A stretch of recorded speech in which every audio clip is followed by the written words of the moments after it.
Coma es un sueño del lenguaje del mundo, dijo ella. Puedo interpretarlo, aunque es una interpretación muy difícil. Por eso creo que merezco mi parte en tu hallazgo. He aquí la interpretación. Tienes que ir hasta las pirámides de Egipto. Nunca oí hablar de ellas, pero si fue un niño el que te las mostró es porque existen. Allí encontrarás un tesoro que te hará rico. El muchacho se quedó sorprendido y después irritado. No necesitaba haber buscado a la vieja para esto. Finalmente recordó que no iba a pagar nada. Para esto no necesitaba haber perdido mi tiempo, dijo. Por eso te dije que tu sueño era difícil. Las cosas simples son las más extraordinarias, y solo los sabios consiguen verlas. Puesto que yo no soy sabia, tengo que conocer otras artes, como la lectura de las manos, y cómo voy a llegar hasta Egipto. Yo solo interpreto sueños, no sé transformarlos en realidad. Por eso tengo que vivir de lo que mis hijas me dan, y si no llego hasta Egipto, me quedo sin cobrar. No sería la primera vez, y la vieja no dijo nada más. Le pidió al muchacho que se fuera, porque ya había perdido mucho tiempo con él. El muchacho salió decepcionado y convencido de que no creería nunca más en sueños. Se acordó de que tenía varias cosas que hacer, fue al colmado a comprar algo de comida, cambió su libro por otro más grueso y se sentó en un banco de la plaza para saborear el nuevo vino que había comprado. Era un día caluroso y el vino, por uno de estos misterios insondables, conseguía refrescar un poco su cuerpo. Las ovejas estaban a la entrada de la ciudad, en el establo de un nuevo amigo suyo. Conocía a mucha gente por aquellas zonas, y por eso le gustaba viajar. Uno siempre acaba haciendo amigos nuevos y no es necesario quedarse con ellos día tras día. Cuando vemos siempre a las mismas personas, y esto pasaba en el seminario,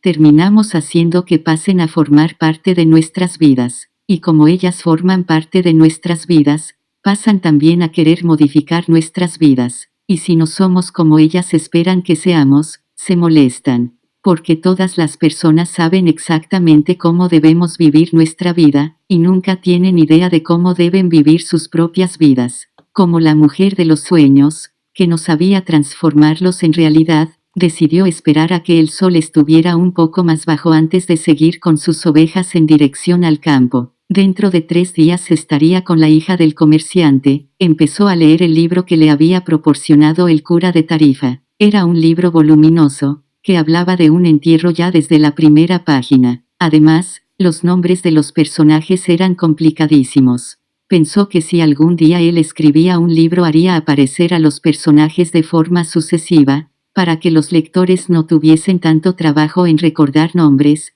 Cuando consiguió concentrarse un poco en la lectura y era buena, porque hablaba de un entierro en la nieve, lo que le transmitía una sensación de frío debajo de aquel inmenso sol. Un viejo se sentó a su lado y empezó a buscar conversación. ¿Qué están haciendo?, preguntó el viejo señalando a las personas en la plaza. Están trabajando, repuso el muchacho secamente, y volvió a fingir que estaba concentrado en la lectura. En realidad estaba pensando en esquilar las ovejas delante de la hija del comerciante, para que ella viera que era capaz de hacer cosas interesantes. Ya había imaginado esta escena una infinidad de veces. En todas ellas, la chica quedaba deslumbrada cuando él empezaba a explicarle que las ovejas se deben esquilar desde atrás hacia adelante. También intentaba acordarse de algunas buenas historias para contarle mientras esquilaba las ovejas. Casi todas las historias las había leído en los libros, pero las contaría como si las hubiera vivido personalmente. Ella nunca se daría cuenta porque no sabía leer libros. El viejo, sin embargo, insistió. Explicó que estaba cansado, con sed,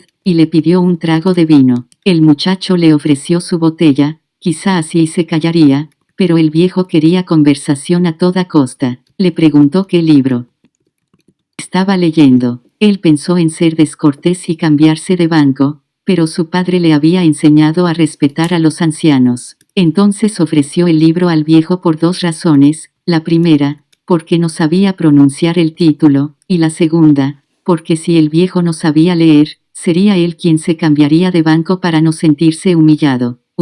Dijo el viejo inspeccionando el volumen por todos los costados, como si fuese un objeto extraño. Es un libro importante, pero muy aburrido. El muchacho se quedó sorprendido. El viejo sabía leer, y además ya había leído aquel libro, y si era aburrido, como él decía, aún tendría tiempo de cambiarlo por otro. Es un libro que habla de lo que hablan casi todos los libros, continuó el viejo, de la incapacidad que las personas tienen para escoger su propio destino, y termina haciendo que todo el mundo crea la mayor mentira del mundo. ¿Cuál es la mayor mentira del mundo?, indagó, sorprendido, el muchacho. Es esta: en un determinado momento de nuestra existencia, perdemos el control de nuestras vidas, y éstas pasan a ser gobernadas por el destino. Esta es la mayor mentira del mundo. Conmigo no sucedió tal cosa, replicó el muchacho. Querían que yo fuese cura, pero yo decidí ser pastor. Así es mejor, dijo el viejo.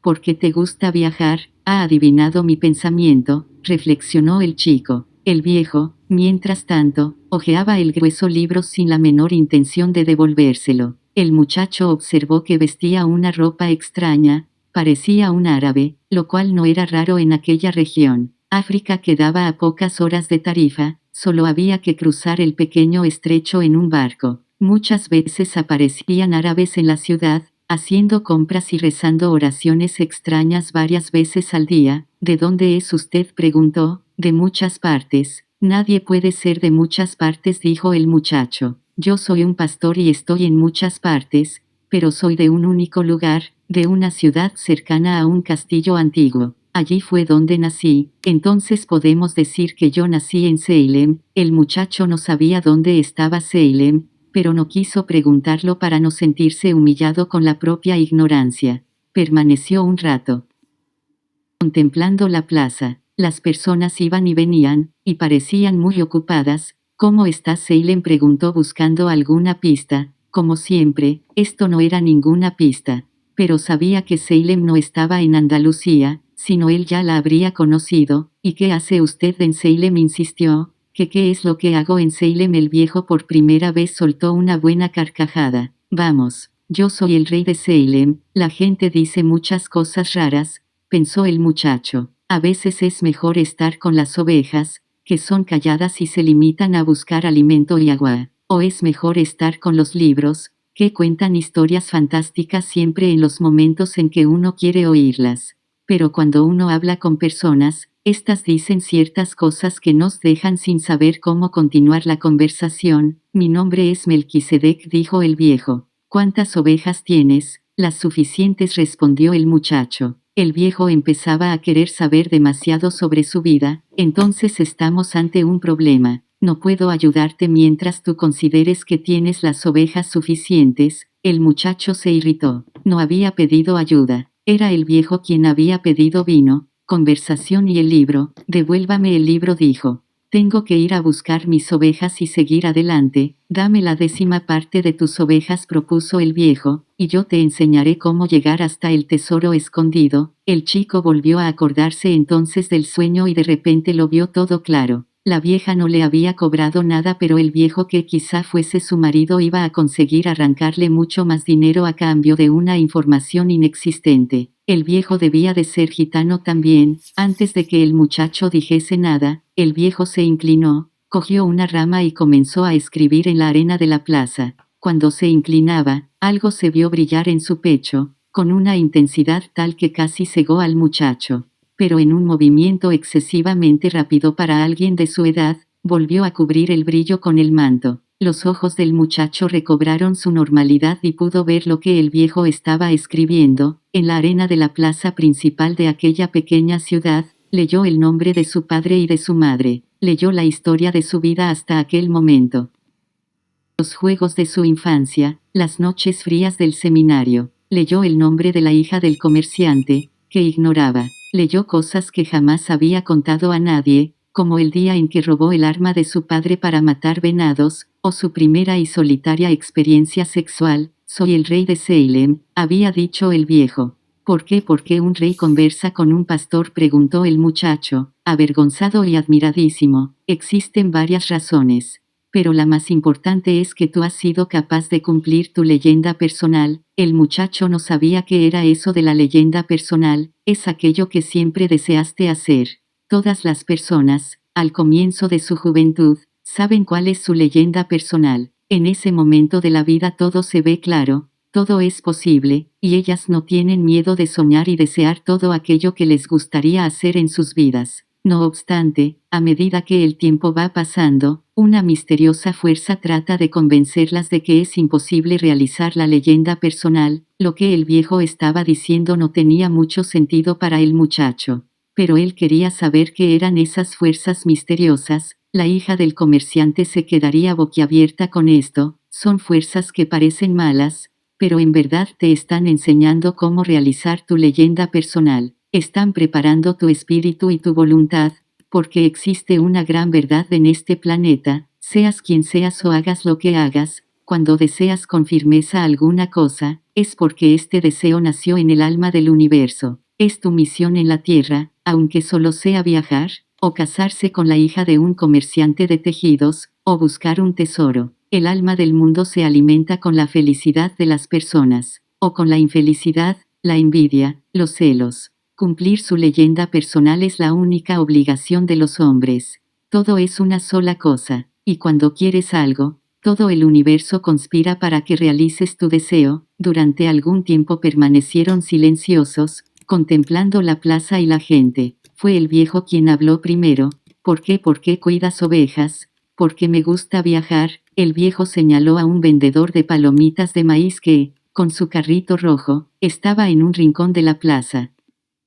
Aquel vendedor también deseó viajar cuando era niño, pero prefirió comprar un carrito para vender sus palomitas y así juntar dinero durante años. Cuando sea viejo, piensa pasar un mes en África. Jamás entendió que la gente siempre está en condiciones de realizar lo que sueña. Debería haber elegido ser pastor, pensó en voz alta el muchacho. Lo pensó, dijo el viejo. Pero los vendedores de palomitas de maíz son más importantes que los pastores. Tienen una casa, mientras que los pastores duermen a la intemperie. Las personas prefieren casar a sus hijas con vendedores de palomitas antes que con pastores. El muchacho sintió una punzada en el corazón al recordar a la hija del comerciante. En su ciudad debía de haber algún vendedor de palomitas. En fin, que lo que las personas piensan sobre vendedores de palomitas y pastores pasa a ser más importante para ellas que la leyenda personal. El viejo hojeó el libro y se distrajo leyendo una página. El chico esperó un poco y lo interrumpió de la misma manera que él lo había interrumpido.